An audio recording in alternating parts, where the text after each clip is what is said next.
Hello, I'm Rachel Freed. I'm the founder of Life Legacies, and I'm here to share with you about Life Legacies and about legacy writing. First, what is legacy? Today, broadly used, legacy usually has something to do with money and valuables, leaving money and valuables.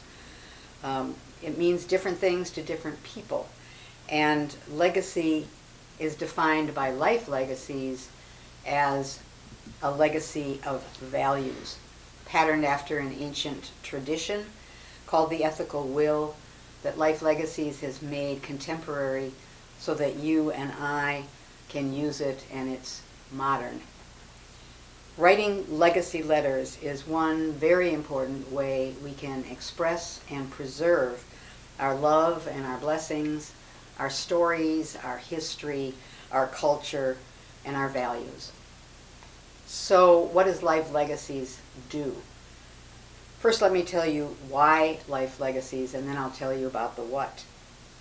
I founded Life Legacies because all of us want to make a difference with our lives. One way we can do that is to pass forward our history, our experience, our learning, our values, and our love. Why now? It's urgent that we write our legacy letters today because we live in very uncertain times and we are, all of us, vulnerable.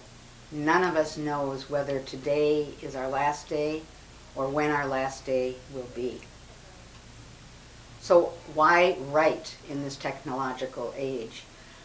I believe that we should write even though we have instantaneous communication and, by the way, instantaneous delete buttons, but a personally written, thoughtful letter will be kept and will be a lasting treasure for future generations that they will appreciate more than money, things, and speed. And now, what does Life Legacies do? We provide materials, resources, and structures that support men and women of all ages, of all circumstances, and in all life transitions to write their letters, and we hope that those letters will guide and enrich the lives of those of us who will come after us. Life Legacies is dedicated to supporting individuals, families, groups, and organizations with educational programs, with presentations, with books, with training, with monographs, with templates, all of that to express and preserve our legacies one letter at a time. So how do we do that? First, through guided reflections and incremental step-by-step writing exercises, we understand that we can help feelings, thoughts, ideas, and values be transformed into organized ideas and expressed in letters for the future. We begin by exploring personal stories and family stories, understanding that we're the link between the past and the future.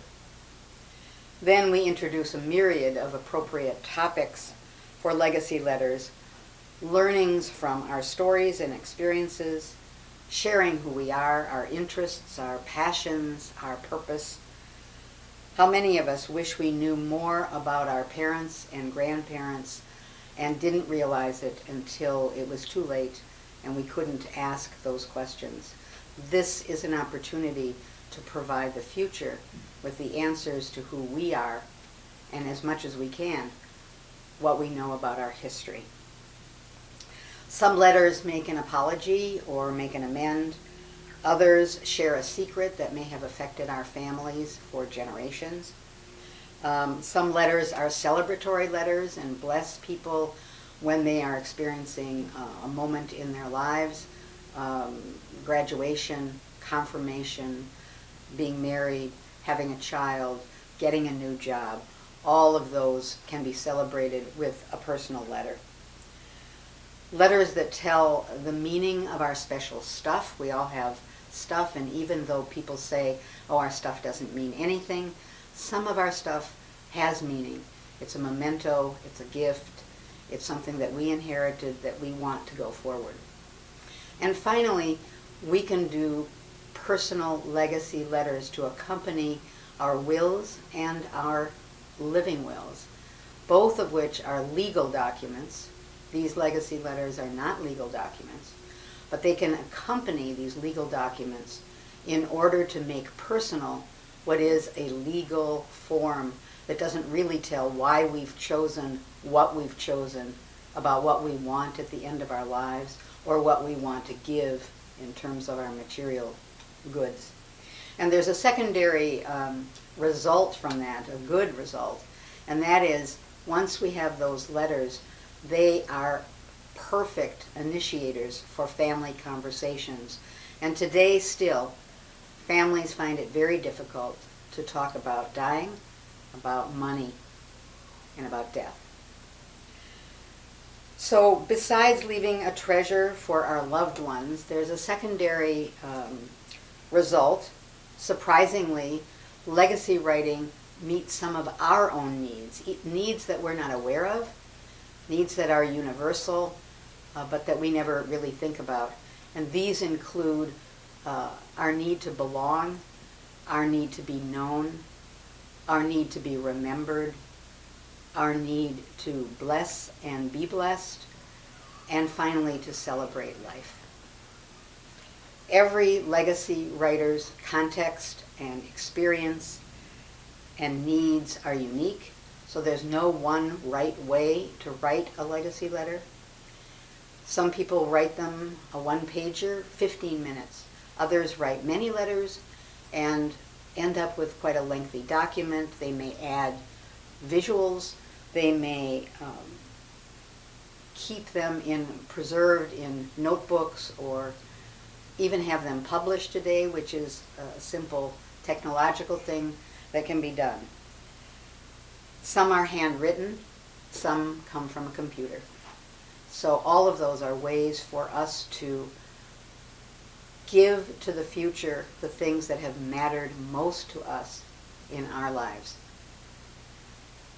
If you have more questions, please contact me. You can see the email address there. There's also a website, life-legacies.com. Thanks for listening, and I hope to be working with you in the future to help you write your legacy letters.